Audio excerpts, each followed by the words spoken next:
آج ہم ایک ایسے قانونی کیس پر بات کر رہے ہیں جو سننے میں تو بالکل سیدھا سادھا لگتا ہے۔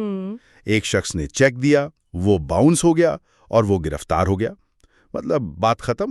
بالکل۔ لیکن جب لاہور ہائی کورٹ نے اس کیس کو دیکھنا شروع کیا تو انصاف کے کچھ ایسے حیران کن اصول سامنے آئے جو ہمیں یہ سوچنے پر مجبور کرتے ہیں کہ کیا جو نظر آ رہا ہے وہی سچ ہے؟ بالکل۔ یہ کہانی محمد طارق نامی ایک شخص کی ہے جسے 6 لاکھ روپے کے ایک باؤنس شدہ چیک کی وجہ سے گرفتار کیا گیا۔ صحیح۔ آج ہم اس پر بات نہیں کریں گے کہ وہ قصوروار تھا یا نہیں۔ ہمارا سوال اس سے کہیں زیادہ بنیادی ہے۔ کیا مقدمہ چلنے کے دوران اسے جیل میں رکھنا ضروری تھا یا اسے ضمانت پر رہا کیا جانا چاہیے تھا؟ یہ ساری تفصیلات لاہور ہائی کورٹ کے 2018 کے ایک فیصلے سے لی گئی ہیں۔ اور آج کی اس گفتگو کا مقصد صرف اس ایک کیس کی کہانی سنانا نہیں ہے، بلکہ ان اصولوں کو سمجھنا ہے جو کسی بھی انصاف کے نظام کی بنیاد ہوتے ہیں۔ خاص طور پر وہ اصول کہ ملزم تب تک بے گناہ ہے جب تک اس کا جرم ثابت نہ ہو جائے۔ یہ جملہ ہم سب نے سنا ہے، لیکن آج ہم دیکھیں گے کہ ایک جج کی کرسی پر بیٹھ کر اس جملے کا اصل مطلب کیا ہوتا ہے۔ تو آئیے اس قانونی معاملے کو مل کر حل کرتے ہیں۔ بنیادی حقائق تو بہت سادہ ہیں۔ محمد طارق پر دفعہ 489-F کے تحت FIR درج ہوئی، جس کا تعلق بدنیتی سے چیک جاری کرنے سے ہے۔ ہاں، اور چیک کی رقم تھی 6 لاکھ روپے۔ بظاہر تو یہ ایک کھلا کیس لگتا ہے نا؟ تو عدالت کے لیے پہلی قابل غور بات کیا تھی جس نے سیدھے سادے کیس میں شکوک و شبہات پیدا کیے؟ یہاں سے ہی کیس دلچسپ ہونا شروع ہوتا ہے۔ دیکھیں، عدالت نے سب سے پہلے جس چیز کو نوٹ کیا وہ تھی FIR درج کروانے میں تاخیر۔ تاخیر؟ جی، فیصلے کے مطابق چیک کی تاریخ تھی 30 جنوری 2018، لیکن کیس تقریباً 2.5 مہینے بعد 19 اپریل 2018 کو درج کروایا گیا۔ اچھا، لیکن 2.5 مہینے کی تاخیر سے کیا فرق پڑتا ہے؟ جرم تو ہو گیا تھا، چاہے رپورٹ 1 دن بعد ہو یا 3 مہینے بعد۔ عام طور پر تو یہی لگتا ہے، لیکن قانون کی نظر میں غیر معمولی تاخیر ہمیشہ شک پیدا کرتی ہے۔ واقعی؟ جی، عدالت یہ سوچتی ہے کہ اگر واقعی کوئی فراڈ ہوا تھا تو شکایت کنندہ نے فوراً قانونی کارروائی کیوں نہیں کی؟ کیا اس دوران فریقین کے درمیان کوئی مفاہمت کی کوشش ہو رہی تھی؟ اچھا، یہ بھی ہو سکتا ہے۔ یا کیا یہ اصل میں ایک کاروباری لین دین تھا جو خراب ہو گیا اور بعد میں اسے مجرمانہ رنگ دے دیا گیا؟ FIR میں اس تاخیر کی کوئی وجہ نہ دینا کیس کی بنیاد کو کمزور کر دیتا ہے۔ صحیح۔ اور پھر ایک اور نکتہ بھی تھا۔ جو چیک دیا گیا تھا وہ محمد طارق کے اپنے اکاؤنٹ کا نہیں تھا بلکہ اس کے والد کے اکاؤنٹ کا تھا۔ اچھا، تو یہاں 2 باتیں فوراً شک پیدا کر رہی ہیں، ایک تو FIR میں تاخیر اور دوسرا یہ کہ چیک کسی اور کے اکاؤنٹ کا ہے۔ لیکن مجھے پتہ چلا ہے کہ یہ تو کچھ بھی نہیں، اس کیس میں ایک بہت بڑا موڑ بھی تھا جو محمد طارق کے خلاف جاتا تھا۔ بالکل۔ اور وہ موڑ یہ تھا کہ جب کیس کی سماعت ہوئی تو پتہ چلا کہ محمد طارق پر اسی طرح کے یعنی باؤنس شدہ چیک کے 6 اور مقدمات بھی ہیں۔ 1 منٹ، کیا 6 اور کیسز؟ جی 6۔ پھر تو بات ہی ختم ہو گئی۔ یہ تو ہیبیچول آفینڈر یا عادی مجرم لگتا ہے۔ اس کو ضمانت کیسے مل سکتی ہے؟ عام فہم تو یہی کہتی ہے کہ اسے فوراً جیل میں بند کرو۔ کوئی بھی جج ایسے شخص کو ضمانت کیوں دے گا؟ اور آپ کا یہ رد عمل بالکل فطری ہے، کوئی بھی عام آدمی یہی سوچے گا۔ لیکن یہیں پر قانون عام فہم سے ایک مختلف راستہ اختیار کرتا ہے۔ وہ کیسے؟ یہ قانون کا ایک بہت اہم اور حیران کن اصول ہے جسے سمجھنا ضروری ہے۔ عدالت نے اس نقطے پر سپریم کورٹ کے ایک اہم فیصلے کا حوالہ دیا، قربان علی بنام ریاست۔ اچھا۔ اس فیصلے میں سپریم کورٹ نے کہا کہ ضمانت کی درخواست سنتے وقت عدالت کا کام صرف اور صرف اس کیس کو دیکھنا ہے جو اس کے سامنے ہے، ملزم کا پچھلا ریکارڈ، پچھلے 6 کیسز؟ ہاں، خاص طور پر ایسے مقدمات جن میں اسے ابھی تک سزا نہیں ہوئی، وہ ضمانت کے فیصلے کے لیے غیر متعلقہ ہیں۔ یہ تو بہت ہی عجیب بات ہے۔ یعنی اگر کسی پر قتل کے 10 مقدمات بھی چل رہے ہوں اور وہ 11ویں قتل کے الزام میں پکڑا جائے تو ضمانت دیتے وقت عدالت پچھلے 10 کیسز کو نظر انداز کر دے گی؟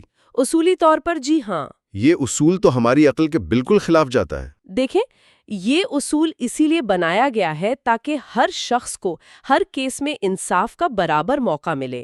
قانون کہتا ہے کہ جب تک کسی شخص کو عدالت مجرم قرار نہ دے دے تب تک وہ بے گناہ ہے۔ اگر اس پر 6 کیس چل بھی رہے ہیں تو قانونی طور پر وہ ان 6 کیسز میں بھی بے گناہ ہے جب تک اس کا جرم ثابت نہ ہو جائے۔ اگر جج اس کے پچھلے ریکارڈ کو دیکھ کر فیصلہ کرنے لگے گا تو وہ اس کے بارے میں پہلے سے ہی ایک منفی رائے قائم کر لے گا۔ صحیح، یعنی پریجڈس ہو جائے گا۔ بالکل۔ اس طرح اس نئے کیس میں اس کے ساتھ انصاف نہیں ہو پائے گا۔ ہر کیس کو اس کے اپنے ثبوتوں اور حقائق کی بنیاد پر دیکھا جانا چاہیے، نہ کہ ملزم کی ماضی کی شہرت پر۔ میں آپ کی قانونی منطق سمجھ رہا ہوں، لیکن ایمانداری کی بات ہے، یہ سب سننے میں بہت عجیب لگتا ہے۔ ایک طرف ایک شخص ہے جس کے پیسے ڈوب گئے، دوسری طرف ایک ملزم ہے جس پر پہلے ہی 6 کیس ہیں، اور ہمارا نظام اسے پھر بھی آزاد چھوڑنے پر غور کر رہا ہے۔ یہ نظام کی کمزوری نہیں بلکہ شاید اس کی سب سے بڑی طاقت ہے۔ یہ اس بات کو یقینی بناتا ہے کہ غصے، جذبات یا عوامی دباؤ میں آ کر فیصلے نہ ہوں۔ چلیں اس کو ایک اور زاویے سے دیکھتے ہیں۔ مان لیا کہ پچھلے کیسز نہیں دیکھنے، لیکن 6 لاکھ روپے یہ ایک بہت بڑی رقم ہے۔ یقیناً ہے۔ کسی غریب آدمی کی زندگی بھر کی کمائی ہو سکتی ہے۔ شکایت کنندہ کا تو بہت بڑا مالی نقصان ہوا ہے۔ کیا عدالت کو اس انسانی پہلو پر غور نہیں کرنا چاہیے؟ عدالت اس پہلو پر غور کرتی ہے، لیکن قانون کے دائرے میں رہ کر۔ یہاں ایک اور اہم قانونی نقطہ سامنے آتا ہے، دفعہ 489F، جس کے تحت یہ مقدمہ درج ہوا۔ اس میں زیادہ سے زیادہ سزا 3 سال قید ہے۔ صرف 3 سال؟ جی، قانون کی نظر میں چاہے چیک 6,000 کا ہو یا 60 لاکھ کا، اس جرم کی زیادہ سے زیادہ سزا 3 سال ہی رہے گی۔ قانون رقم کی بنیاد پر سزا میں کوئی فرق نہیں کرتا۔ اچھا، تو اس کا مطلب یہ ہے کہ یہ جرم ان سنگین جرائم جیسے قتل یا… بالکل، قتل یا ڈکیتی جیسے جرائم کے زمرے میں نہیں آتا جن کی سزا عمر قید یا موت ہوتی ہے۔ صحیح۔ اور قانون یہ کہتا ہے کہ جو جرائم اتنے سنگین نہیں ہیں ان میں ضمانت دینا ایک اصول ہے اور انکار کرنا ایک استثناء۔ مطلب جج کو ضمانت دے دینی چاہیے جب تک کوئی بہت ہی ٹھوس وجہ نہ ہو؟ بالکل۔ عدالت کا موقف تھا کہ کسی شخص کی آزادی صرف اس لیے نہیں چھینی جا سکتی کہ الزام میں شامل رقم بڑی ہے۔ انصاف کا ترازو پیسوں سے نہیں، اصولوں سے چلتا ہے۔ مجھے یاد ہے ایک سینئر وکیل نے ایک بار کہا تھا کہ جس دن جج ملزم کی جیب اور شکایت کنندہ کے آنسو دیکھ کر فیصلے کرنے لگے، اس دن ہم انصاف کو خیر بات کہہ دیں گے۔ یہ بہت گہری بات ہے۔ تو اب تک کی صورتحال یہ ہے کہ پچھلا ریکارڈ غیر متعلقہ قرار پایا اور جرم کی نوعیت اتنی سنگین نہیں کہ ضمانت نہ دی جائے۔ لیکن ایک سوال اب بھی باقی ہے، تفتیش کا کیا ہوگا؟ اگر ملزم کو باہر چھوڑ دیا تو کیا وہ ثبوتوں میں گڑبڑ نہیں کر سکتا یا شکایت کنندہ پر دباؤ نہیں ڈال سکتا؟ یہ ضمانت کے کیسز میں سب سے اہم سوال ہوتا ہے، اور اس کیس میں اس کا جواب بہت واضح تھا۔ عدالت نے دیکھا کہ یہ کیس تقریباً مکمل طور پر دستاویزی ثبوت پر منحصر ہے۔ یعنی وہ چیک جو باؤنس ہوا؟ جی، اور وہ چیک تو پہلے ہی استغاثہ یعنی پروسیکیوشن کی تحویل میں ہے۔ اسے ذرا آسان لفظوں میں سمجھائیں۔ اسے یوں سمجھیں کہ اگر کسی پر الزام ہے کہ اس نے کوئی چیز چرائی ہے اور وہ چیز پولیس کو مل گئی ہے اور پولیس کے لاکر میں محفوظ ہے، تو اب اس شخص کو جیل میں رکھنے کی کیا ضرورت ہے؟ وہ ثبوت کو تو بدل نہیں سکتا۔ بالکل، چیک والے کیس کا بھی یہی معاملہ ہے۔ اصل ثبوت یعنی وہ کاغذ کا ٹکڑا جسے چیک کہتے ہیں، وہ تو پروسیکیوشن کے پاس ہے۔ محمد طارق باہر رہ کر اس میں کیسے رد و بدل کر سکتا ہے؟ تو اسے جیل میں رکھنے سے تفتیش میں کوئی مدد نہیں ملے گی۔ لیکن وہ شکایت کنندہ کو ڈرا دھمکا تو سکتا ہے، گواہوں کو توڑ سکتا ہے۔ یہ خطرہ تو موجود رہتا ہے، نہیں؟ آپ کا نقطہ بالکل درست ہے۔ عدالت اس پہلو پر ضرور غور کرتی ہے، لیکن اس کیس میں استغاثہ نے عدالت کے سامنے ایسا کوئی ٹھوس ثبوت یا خدشہ پیش نہیں کیا کہ ملزم گواہوں پر اثر انداز ہو سکتا ہے۔ اچھا، محض ایک مفروضے کی بنیاد پر کہ شاید وہ ایسا کر لے کسی کی آزادی سلب نہیں کی جا سکتی۔ اگر ایسا کوئی ثبوت ہوتا تو فیصلہ یقیناً مختلف ہوتا۔ صحیح۔ اور یہیں پر یہ ساری بحث انصاف کے اس بنیادی ستون سے جا ملتی ہے جس کا ہم نے شروع میں ذکر کیا تھا۔ ملزم تب تک بے گناہ ہے جب تک جرم ثابت نہ ہو جائے۔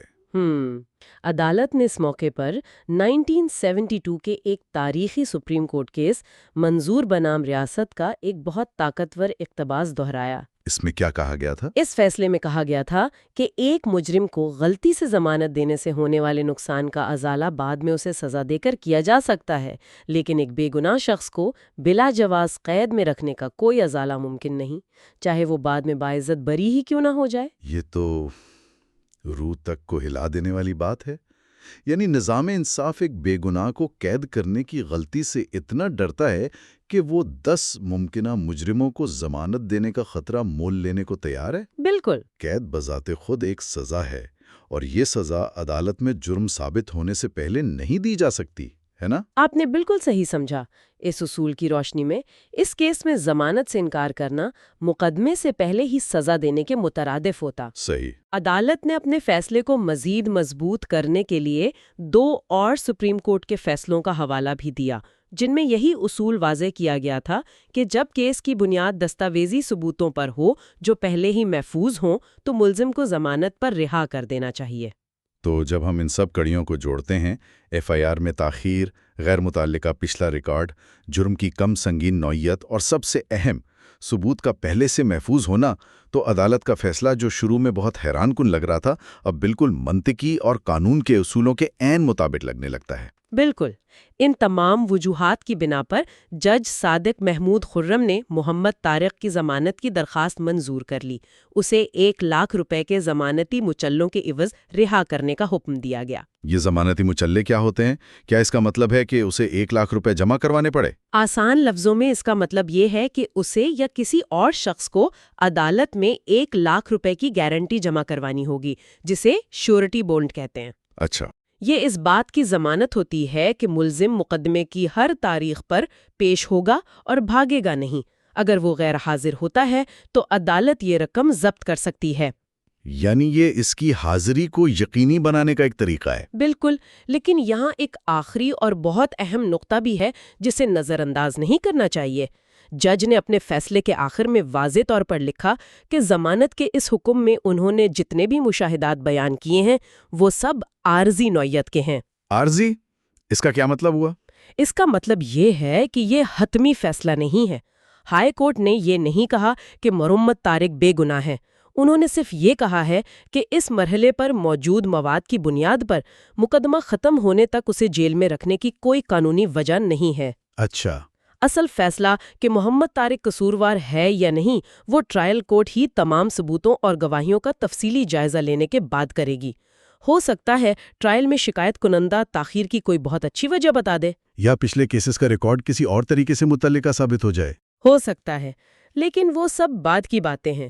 یہ ضمانت اور بریت کا فرق سمجھنا بہت ضروری ہے۔ تو اس ایک کیس کے تفصیلی جائزے سے ہم نے قانونی نظام کی کئی اہم باریکیوں کو سمجھا ہے۔